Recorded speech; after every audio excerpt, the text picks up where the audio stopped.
Story 1. Premonitions. I've always been a prophetic dreamer. I dreamed once that I won the lottery. In my dream, I knew what numbers to play. So when I woke up, I ran out and I bought a ticket. Now, I didn't win the jackpot, but I did win a couple $100. Not all of my premonitions are so happy. Most of the time, they were tied to death. Like the time I was in 4th grade, I told a friend that I'd be leaving early because my grandfather was about to die. I was the only one not surprised when a few hours later, I was called to the office because my grandfather had passed away and I was going home. Or the time my cousin died. She was a year older than me, and a few days past her 16th birthday. I went to prom. She didn't. As I stepped out of the school and into the night air, an ambulance went by. I looked at my date and said, I bet that's for April. Several hours later, I was picked up early from the after prom party by my parents, telling me that she had died. A plot twist. She died along with a guy. That guy was the cousin to my prom date. Neither of us knew our cousins knew each other. Many years after, when my mom's dad was sick, my phone rang. And I just knew it was Mom telling me he had passed. My gift of premonition and death served me well when I worked for hospice. I could always tell how much longer my patients had to live. I am very rarely wrong. But both of my grandmothers threw me for a loop. But not in the same way. I should have expected it. My grandmothers were like night and day. My mama was very old-fashioned. I never saw her wear anything other than a dress, and she wore messy buns before they were a trend. I was going into my sophomore year of college. I started having an anxious feeling. I couldn't shake the feeling that something bad was about to happen. The feeling kept getting stronger. I knew someone was going to die. I thought that someone was myself. I didn't tell anyone about this, other than my sister. I made a little will. I got rid of everything that I didn't want anyone to see after my death. My birthday was coming up, and we were planning a trip to an amusement park. This was before Final Destination, but yet I thought this was where I would die. The trip came and went, and I obviously lived, but the feeling never went away. A few days after returning, my mom and my sister came to get me at school. I was an hour away, finishing up my summer semester. We got halfway home. A giant red moon became visible in the sky. And suddenly, the feeling went away. I knew she was gone. My other grandmother was very modern. She always told me to look my best. You never know when you're going to meet your next husband. I was having my tires changed when I received a phone call from my mom saying that Grandma had just died. I had no warning, no weird feeling, nothing. It took me actually seeing her laying in a coffin to believe it was real. Story 2. Something evil. I was excited when my sister went away for college. This meant that I got to move into her bedroom. It was much larger than my room, and it had 2 windows. She warned me that I didn't want that room. She said it was haunted. Did I believe her? No. I assumed that she was using the threat of ghost as a way to keep me from taking over that room. Many years before, we had shared that room, and I didn't remember anything out of the ordinary happening. While she was settling into college, I eagerly moved into her room. It wasn't long after I moved in that things started happening that made me question whether or not I should have dismissed her warning. It started subtly, and in the most predictably horror movie fashion possible. The blankets would be ripped off the bed. Nearly every night I would wake up shivering, and my blankets would be on the other side of the room. On a few occasions, I would catch the blanket as it was being jerked away, but I was usually not strong enough to hold on to them. I began rolling myself up like a burrito in my blanket to keep the blanket in place throughout the night. And then came the light and the shadows. Despite having 2 windows in the room would get oppressively dark. Shapes and shadows would move around the room. I woke up most mornings with bruises and scratches. And then the sleep paralysis and the night terrors. I had this several nights a week for years. I'm convinced that I was attacked by something, nightly. As an adult, I've only had sleep paralysis and night terrors on rare occasions, usually when I'm overly stressed. I was a latchkey kid. We both were growing up.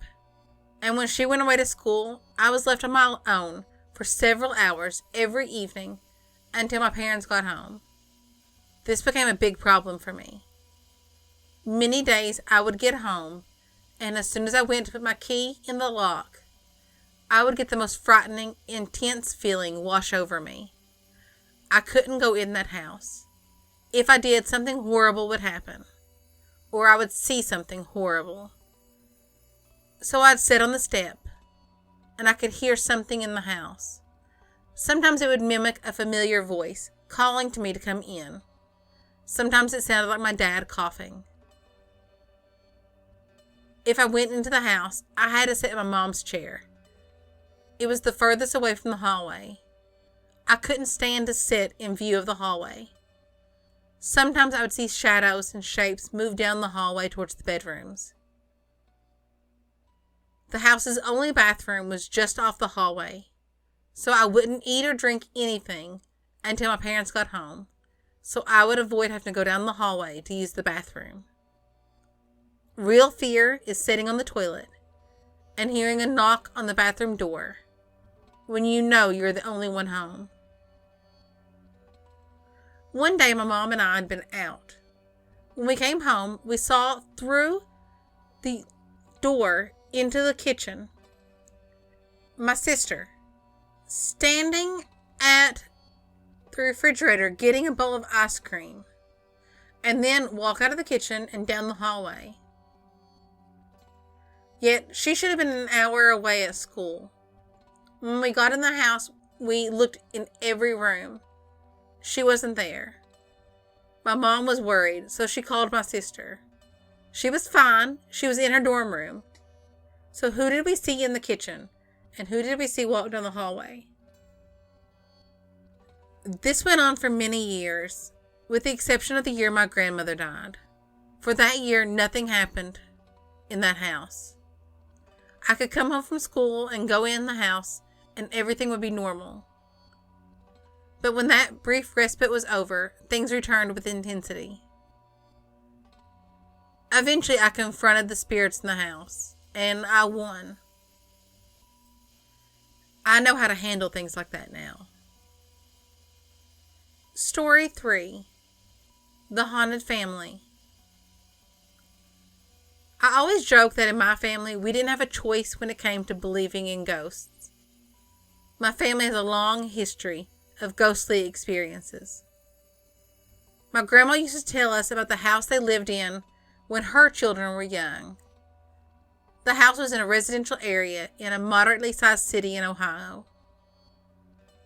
When they moved into the 2-story house, they found boxes and boxes of photos in the attic.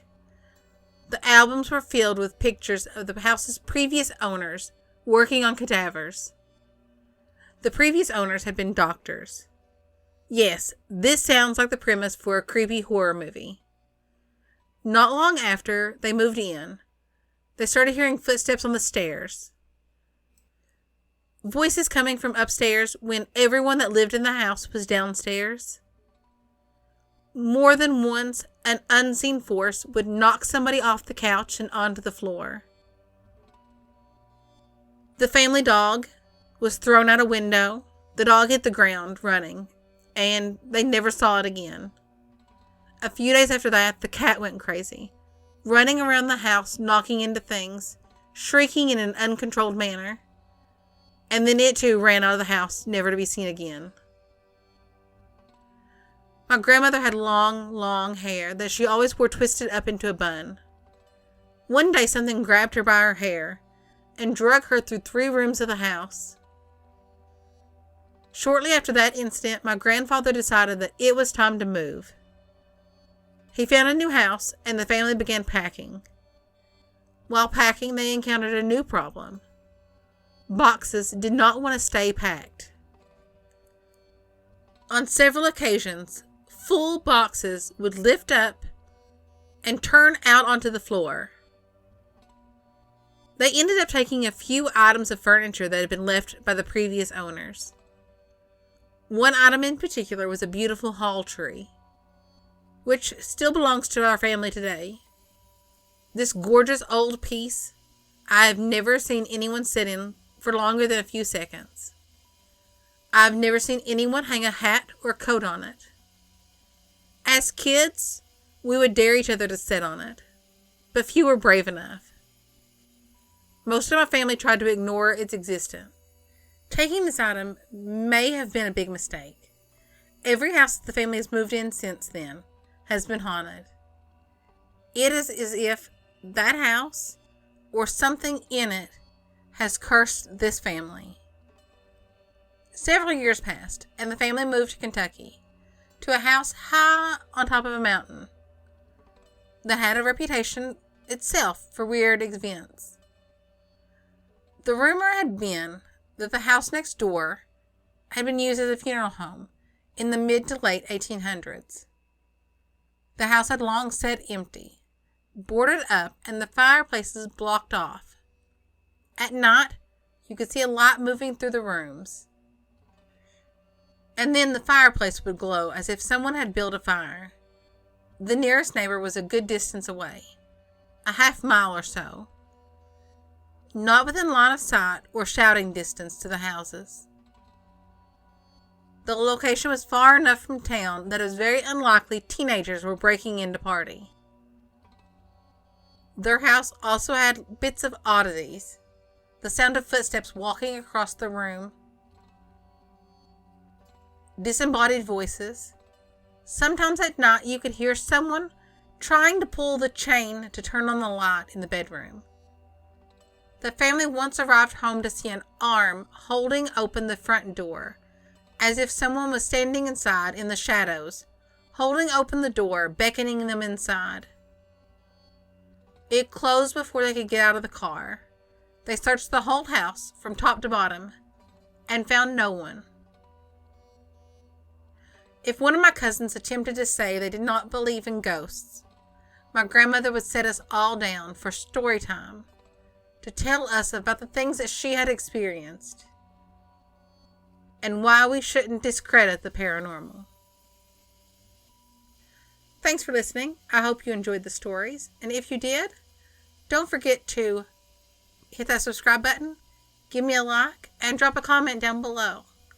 If you want some more spooky stories, head over to Haunted Family Holly's TikTok, where she is doing 31 days of spooky stories, all personal accounts. Thanks for listening. Bye.